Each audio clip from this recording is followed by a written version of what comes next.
Hello guys, in this video I am going to show you how to turn on notifications on the BandLab application.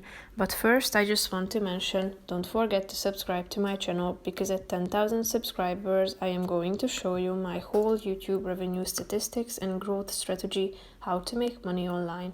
So let's jump into it. First of all, open the application on your phone. Now you should click on this bell icon down below, which is the fourth option. Here you are at the notifications section.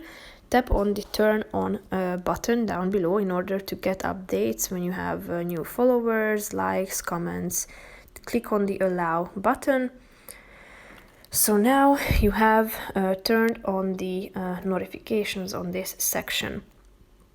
As you can see, it says that you will get notifications when you start sharing content or following users. So tap on the explore button in order to explore the application and follow artists in order to get notifications of their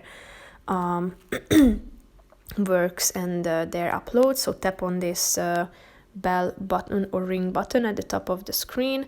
So now you have turned on notifications. So when this artist posts something, you are going to get a notification about it. So that's pretty much it for this video. I hope you found it helpful. If you did, consider subscribing and see you in the next video. Bye bye.